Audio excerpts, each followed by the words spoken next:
Students, हम discuss कर रहे थे केमिकल प्रॉपर्टीज़ ऑफ एमीन्स। ठीक है, एक हमने रिएक्शन डिस्कस कर ली थी केमिकल प्रॉपर्टीज़ में, and that was carbyl amine reaction. और नेक्स्ट अब हमने डिस्कस करनी है केमिकल प्रॉपर्टीज़ में हॉफमैन एलिमिनेशन। राइट, तो व्हाट इज़ हॉफमैन एलिमिनेशन? तो इफ़ यू रिमेंबर स्टूडेंट्स, जब हमने प्रिपरेशन ऑफ एमीन्स की थी तो उसमें पहला मेथड ऑफ प्रिपरेशन किया था कि amines can be prepared by the reaction of alkyl halide with ammonia. तो क्या है कि जब एल्काइल हैलाइड्स को अमोनिया के साथ रिएक्ट करते हैं तो सबसे पहले प्राइमरी एमीन्स बनते हैं, but this process continues further. ये जो प्राइमरी एमीन्स बने ये फर्दर एल्काइल हैलाइड के साथ रिएक्ट करके सेकेंडरी एमीन्स बनाएंगे। They further will react with alkyl halide to form tertiary amine, और लास्ट में आपके पास बनते हैं क्वाटनरी अमोनियम हैलाइड्स। ठीक है, तो दैट इज़ कि आप अमोनिया से रिएक्ट करके एल्काइल हैलाइड्स को कन्वर्ट कर सकते हो क्वाटनरी अमोनियम हैलाइड्स में। ठीक है, तो यहाँ पे भी यही रिएक्शन है। ये रिएक्शन क्या है कि जब एमीन्स को आप रिएक्ट करते, क्योंकि we are discussing chemical properties of amines, तो अब हम एमीन्स की बात करेंगे, नॉट ऑफ अमोनिया। ठीक है, तो जब amines are treated with alkyl halide, तो अगर आपने प्राइमरी एमीन लिया है तो that is converted into secondary, further it is converted into tertiary amine, और लास्ट में आपके पास क्या बनेंगे? Quaternary ammonium halides. तो दिस इज द रिएक्शन कि when amines treated with alkyl halide they undergo alkylation. Therefore this reaction is also called Hofmann alkylation. Amines changes into higher amine which finally changes into quaternary ammonium halide. For example, अगर आपने primary amine लिया है, when treated with alkyl halide it is converted into secondary amine, then it will further react with alkyl halide, it is converted into tertiary amine, it will further react with alkyl halide, it is converted into quaternary ammonium halide, और इस reaction को क्या बोलते हैं आप? Alkylation. ठीक है, अब क्या है कि ये जो आपका क्वाटरनरी अमोनियम हैलाइड है ये जो बन रहा है, और इस रिएक्शन को आप क्या बोलते हो? Exhaustive alkylation. This whole reaction is called exhaustive alkylation. तो व्हाट आई एम सेइंग, तो ये जो आपका quaternary ammonium halide which is obtained by exhaustive alkylation is treated with moist silver oxide. ठीक है, तो जो ये क्वाटरनरी अमोनियम हैलाइड बना, फिर आप इसको ट्रीट करोगे मॉइस्ट सिल्वर ऑक्साइड के साथ, तो आपके पास सिल्वर हैलाइड प्रेसिपिटेट्स आउट। ठीक है, सिल्वर हैलाइड प्रेसिपिटेट आउट्स, और आपके पास सॉल्यूशन में क्या बन जाएगा? Quaternary ammonium hydroxide. तो मैं दोबारा से थोड़ा सा रिपीट करूंगी। Hofmann elimination is also called Hofmann exhaustive alkylation. ठीक है, you can call it as simply alkylation और exhaustive alkylation, कि आप प्राइमरी एमीन्स को कन्वर्ट कर सकते हो हायर एमीन्स में, और फाइनली आपके पास बनेंगे क्वाटनरी अमोनियम हैलाइड्स। ये जो क्वाटनरी अमोनियम हैलाइड्स हैं, जब इनको आप मॉइस्ट सिल्वर ऑक्साइड के साथ रिएक्ट करोगे तो यहाँ पे आपके पास बन जाएंगे सिल्वर हैलाइड के प्रेसिपिटेट्स, और सॉल्यूशन में क्या बनेगा साथ में?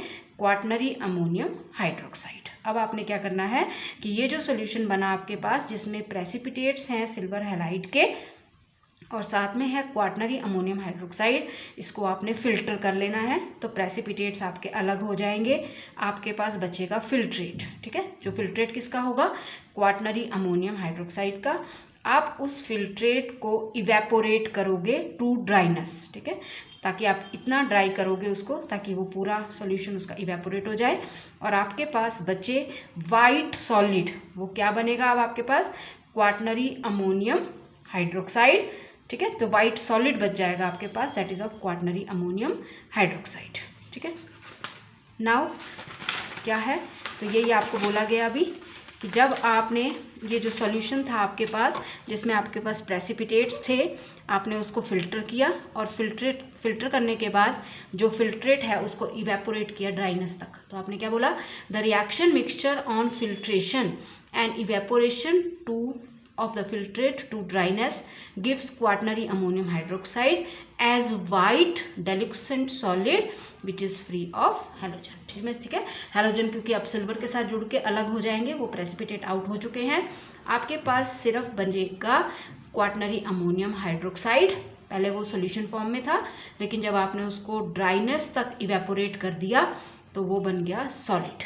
ठीक है, अब ये जो क्वाटनरी अमोनियम हाइड्रोक्साइड है, जब इसको स्ट्रांगली हीट किया जाता है, this is your quaternary ammonium hydroxide, आपके सामने है, ठीक है। हमने डिफरेंट जैसा क्वाटनरी अमोनियम हाइड्रोक्साइड ले लिया, जिसमें यहाँ पे 3 मिथाइल ग्रुप लगे हैं, लेकिन चौथा हमने ये प्रोपाइल ग्रुप लगा दिया, राइट।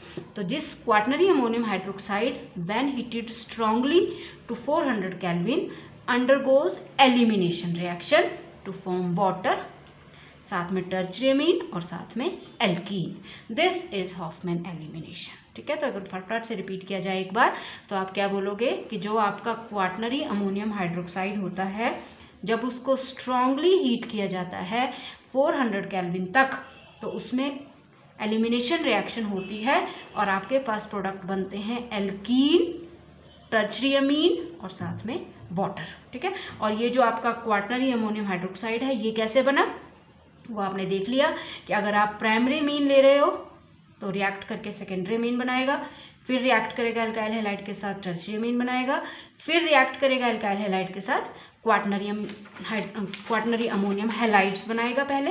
फिर ये जो क्वाटनरी अमोनियम हैलाइड्स हैं, ये मॉइस्ट सिल्वर ऑक्साइड के साथ रिएक्ट करेंगे और आपके पास क्वाटनरी अमोनियम हाइड्रोक्साइड बनेगा, साथ में प्रेसिपिटेट्स बनेंगे सिल्वर हैलाइड के, ठीक है। फिर आप इसको फिल्टर करोगे, इनको अलग कर लोगे, आपके पास बचेगा सिर्फ क्वाटनरी अमोनियम हाइड्रोक्साइड। फिर आप इसको ड्राइनेस तक इवेपोरेट करोगे, आपके पास बच जाएगा सॉलिड क्वाटनरी अमोनियम हाइड्रोक्साइड। जब सॉलिड क्वाटनरी अमोनियम हाइड्रोक्साइड आपके पास बन गया, फिर आप उसको हीट करोगे बहुत हाई टेम्परेचर तक और आपके पास एलिमिनेशन रिएक्शन होगी, और जब एलिमिनेशन होगी तो product will be alkenes, tertiary amines and water, ठीक है। तो this is Hofmann elimination, this reaction is called Hofmann elimination. Now coming to the mechanism students, very simple mechanism, ठीक है। ये आपके सामने है, जैसे फॉर एग्जांपल मैंने ये लिया आपके पास क्वाटनरी अमोनियम हाइड्रोक्साइड, ठीक है। तो क्या हो रहा है, दिस ये 3 मिथाइल ग्रुप लगाए हैं, ये वाले मैं आपको शो कर रही हूँ क्योंकि यहाँ पे हो रही है एलिमिनेशन। तो आपने ऑलवेज याद रखना है, this Hofmann elimination takes place by elimination mechanism. E, capital E stands for elimination mechanism. 2 है, मतलब जो रिएक्शन है वो बायोमोलिकुलर है, सेकेंड ऑर्डर काइनेटिक्स को फॉलो कर रही है। Rate is depending upon the concentration of 2 reactants, ठीक है। तो अब आपके पास क्या है, E2 मैकेनिज्म को फॉलो करेगी ये रिएक्शन, और आपके पास हाइड्रोजन कौन सी एब्स्ट्रैक्ट होनी है, कौन सी एलिमिनेट होनी है, that is beta hydrogen. Students always remember, elimination reaction में हमेशा बीटा हाइड्रोजन इज एलिमिनेटेड, और वो किससे एलिमिनेट होगी, बाय हाइड्रोक्साइड आयन। तो क्या है आपके सामने है, बिल्कुल simple, hydroxide ion, beta hydrogen, कोई भी बीटा हाइड्रोजन, ये तीनों बीटा हाइड्रोजन हैं, आपको पता है ये है आपका फंक्शनल ग्रुप, इस कार्बन पे लगा है ये फंक्शनल ग्रुप, तो दीज आर अल्फा हाइड्रोजन्स, और ये 3 कौन सी हैं, बीटा हाइड्रोजन्स। तो ये एलिमिनेट होनी है, तो कोई भी एलिमिनेट कर सकते हो आप। हाइड्रोक्साइड आयन जो बेस है वो यहाँ से बीटा हाइड्रोजन को एलिमिनेट करेगा, तो आप समझ सकते हो क्या बनेगा आपके पास, वाटर। ऑब्वियस है, जब ये H+ की फॉर्म में जाएगा तो ये बॉन्ड इधर शिफ्ट हो गया, ये क्या बन गया आपके पास, डबल बॉन्ड, ये बन गया CH2 डबल बॉन्ड CH2, और अब ये बॉन्ड टूट गया। क्यों, क्योंकि जब ये पेयर इधर शिफ्ट हुआ तो ये जो पेयर था ये किसकी तरफ को चला गया, नाइट्रोजन की तरफ को, और उसने उसके पॉजिटिव चार्ज को कर दिया बैलेंस। ओके, तो ये बिल्कुल सिंपल मैकेनिज्म है E2 मैकेनिज्म। तो आप देख सकते हो एक सिंगल स्टेप में हो रही है रिएक्शन, 2 रिएक्टेंट्स हैं आपके पास, राइट, और rate is depending upon the concentration of both 2 reactants, that is 2 E2 mechanism, right. और बीटा हाइड्रोजन एब्स्ट्रैक्ट होगी, प्रोडक्ट बन रहा है, ये बन जाएगा आपका टर्शियरी अमीन, साथ में ये बन जाएगा आपका alkene, CH2 double bond CH2, ये वाली हाइड्रोजन OH के साथ जुड़ के क्या बना देगी, वाटर, ठीक है। तो this is the mechanism. Now orientation, ठीक है। ओरिएंटेशन का पता आपको वैसे फर्स्ट ईयर में भी बताया था कि ओरिएंटेशन का मतलब क्या है, कि सपोज करो आप कोई ऐसा रिएक्टेंट लेते हो जिसके पास 2 तरह की बीटा हाइड्रोजन्स हैं, ठीक है, तो दोनों एब्स्ट्रैक्ट हो सकती हैं, तो ऑब्वियस है 2 प्रोडक्ट्स बनेंगे, कौन सा डोमिनेट करेगा वो है ओरिएंटेशन, वो हम डिटरमिन करते हैं ओरिएंटेशन में।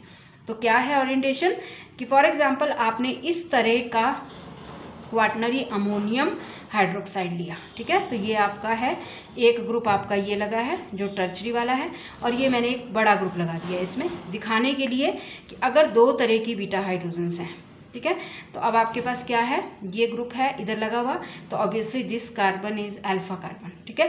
तो अब ये भी इसकी बीटा हाइड्रोजन्स हैं और ये भी इसकी बीटा हाइड्रोजन्स हैं, ठीक है। तो जब हाइड्रोक्साइड आयन आएगा वो इन वाली बीटा हाइड्रोजन्स को भी एलिमिनेट कर सकता है किसी एक को, या इन वाली को भी एलिमिनेट कर सकता है किसी एक को, ठीक है।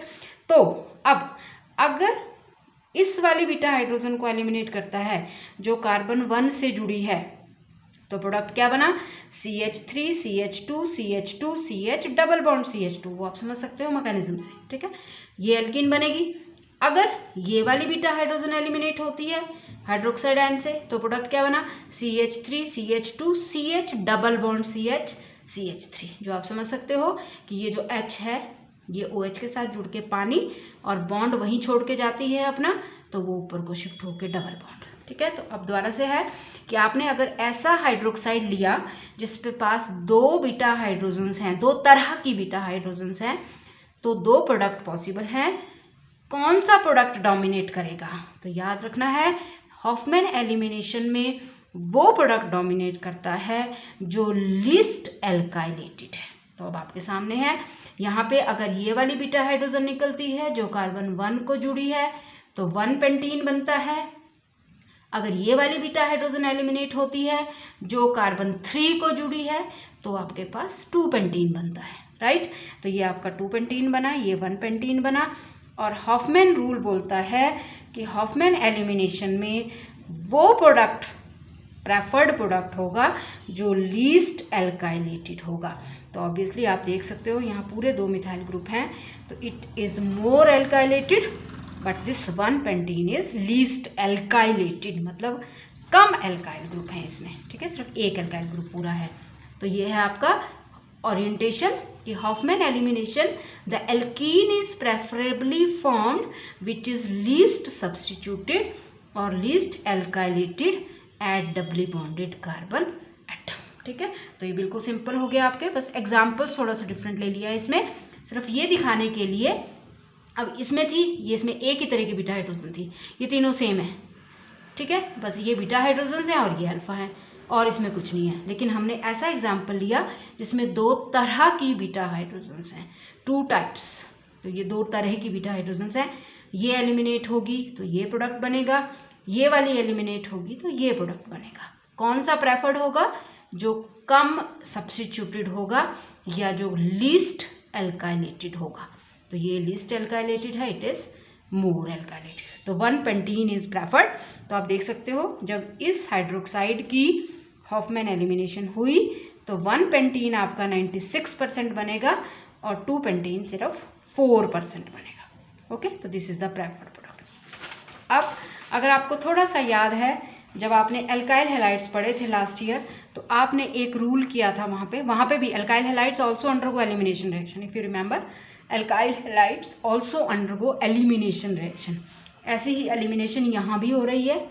इफ़ यू रिमेंबर वहाँ भी बीटा हाइड्रोजन एलिमिनेट होती है, यहाँ भी बीटा हाइड्रोजन एलिमिनेट होती है, राइट। लेकिन दोनों में comparison, and this is very important, it is in your syllabus, Hofmann versus Saytzeff elimination. Saytzeff elimination कब बोलते हैं हम, जब एल्काइल हैलाइड्स की बात हो, और हॉफमैन एलिमिनेशन कब बोलते हैं हम, जब आपके एमीन्स की बात है, राइट। तो आपने क्या किया, अगर मैं दोबारा से रिपीट करती हूँ, जब हॉफमैन एलिमिनेशन होगी तो ये सपोज करो ये लिया आपने quaternary ammonium hydroxide, I am repeating, this is quaternary में 4 एल्काइल ग्रुप जुड़े होंगे, ये 3 हमने अलग कर दिए सेम, लेकिन ये चौथा हमने डिफरेंट कर दिया क्योंकि हमने एल्कीन बनाना है, ठीक है। तो आपके पास क्या है कि अब इसमें देखो ये डिफरेंट किया है मैंने दोबारा से, ये आपका अल्फा हाइड्रोजन है, ठीक है, तो ये भी बीटा है and this is also beta, right. तो ये भी एलिमिनेट हो सकती है, ये भी। तो हॉफमैन एलिमिनेशन क्या बोलती है कि अगर ये वाली बीटा हाइड्रोजन एलिमिनेट होती है तो प्रोडक्ट बनता है आपके पास 1 ब्यूटीन, आप करके देख लेना। अगर ये वाली बीटा हाइड्रोजन एलिमिनेट होती है तो प्रोडक्ट बनता है 2 ब्यूटीन, ठीक है। अगर ये वाली एलिमिनेट होती है विच इज़ कार्बन 1 2 अटैच्ड, तो प्रोडक्ट बनता है 1 ब्यूटीन, जो आप देख सकते हो CH3 CH2 CH double bond CH2, ये वाली एलिमिनेट की आपने। इसी तरह से अगर आप इस वाली बीटा हाइड्रोजन को एलिमिनेट करते हो तो प्रोडक्ट बनता है CH3CH डबल बॉन्ड CH3, क्योंकि आपको पता है हाइड्रोजन H+ की फॉर्म में जाएगी, OH नेगेटिव के साथ जुड़ के वाटर बनाएगी और क्या बन जाएगा, एल्कीन, क्योंकि बॉन्ड जो है हाइड्रोजन का वो कार्बन और कार्बन के बीच में शिफ्ट हो जाएगा। हॉफमैन एलिमिनेशन हुई तो वो प्रोडक्ट प्रेफर्ड होता है विच इज़ लीस्ट एल्काइलेटेड। तो अब आप देख लो, इट इज़ लीस्ट एल्काइलेटेड क्योंकि इसमें एक एल्काइल ग्रुप है और यहाँ 2 हैं आपके पास, तो इट इज़ मोर एल्काइलेटेड। ठीक है, तो अब आपके सामने है हॉफमैन एलिमिनेशन बोलती है कि वो एल्कीन प्रेफर्ड होगी जो कम एल्काइलेटेड होगी। तो क्योंकि 1 ब्यूटीन लीस्ट एल्काइलेटेड है, ये 95% बनेगी और 2 ब्यूटीन आपकी 5% बनेगी। ठीक है स्टूडेंट्स, अगर अब आप याद करो सर्टजेफ रूल, ठीक है, सर्टजेफ रूल आपका एल्काइल हैलाइड के केस में लगता है और वो ये बोलता है कि ऐसा एल्काइल हैलाइड, एल्काइल क्लोराइड जैसे आपने लिया सेकेंडरी ब्यूटाइल क्लोराइड या यूपीएससी नेम है इसका 2-क्लोरोब्यूटेन।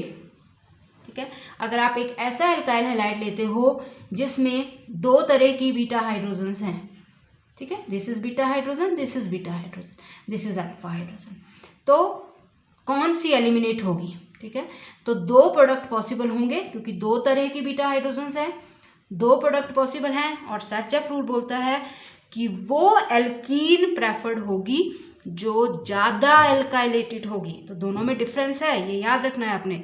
हॉफमैन में वो एल्कीन प्रेफर्ड होती है जो कम एल्काइलेटेड होती है, लेकिन सर्टजेफ रूल में वो एल्कीन प्रेफर की जाती है जो ज़्यादा एल्काइलेटेड होती है। तो क्या थी रिएक्शन कि जब आप एल्काइल हैलाइड जिसमें 2 तरह के बीटा हाइड्रोजन्स हैं, जब आप उसको पोटेशियम हाइड्रोक्साइड के साथ रिएक्ट करते हो तो वहाँ पे होती है एलिमिनेशन ऑफ बीटा हाइड्रोजन या होती है डीहाइड्रोहेलोजिनेशन। तो के जो है वो Cl के साथ जुड़ के KCl और जो हाइड्रोजन है बीटा आइदर दिस और दिस वो OH के साथ जुड़ के वाटर।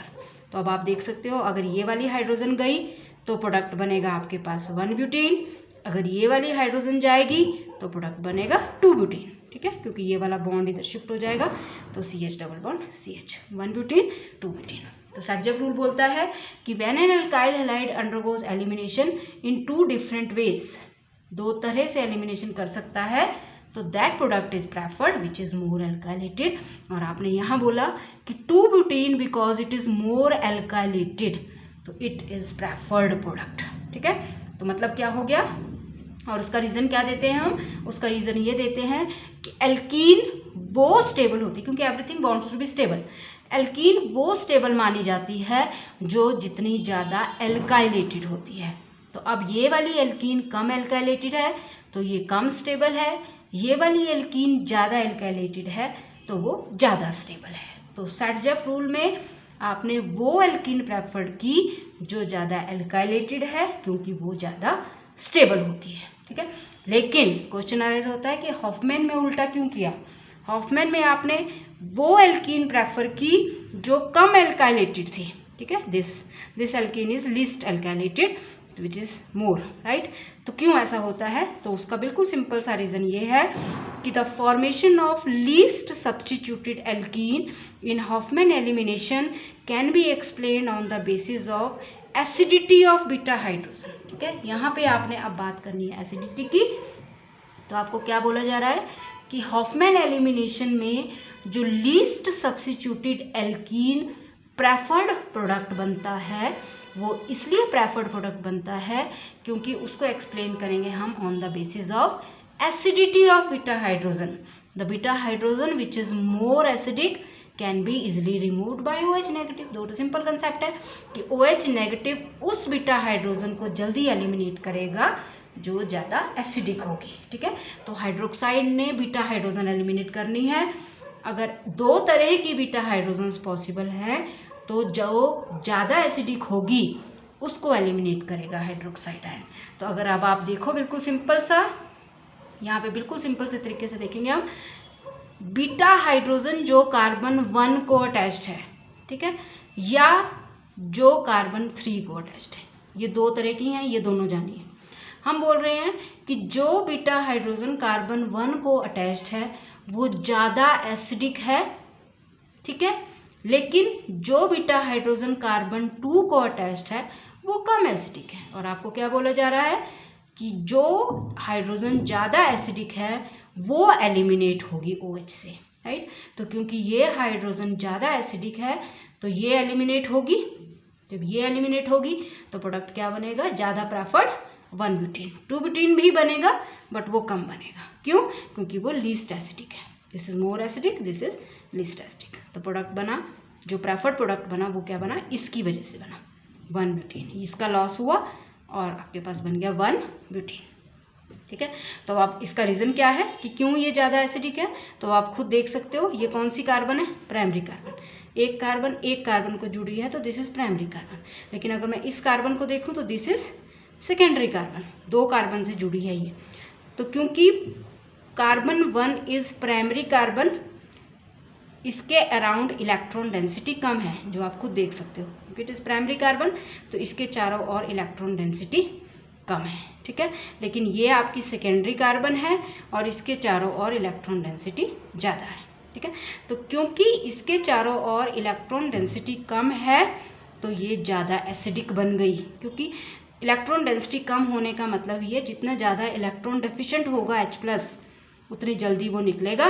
क्योंकि जितना ज़्यादा इलेक्ट्रॉन डेफिशिएंट होगा H+, उतना जल्दी वो OH से जुड़ेगा। OH ने इलेक्ट्रॉन देने हैं और H+ ने इलेक्ट्रॉन लेने हैं। तो अगर ये वाली हाइड्रोजन है तो क्योंकि वो ज़्यादा एसिडिक है, मतलब क्यों है वो ज़्यादा एसिडिक, क्योंकि उसके चारों ओर इलेक्ट्रॉन डेंसिटी कम है, तो it is more electron deficient.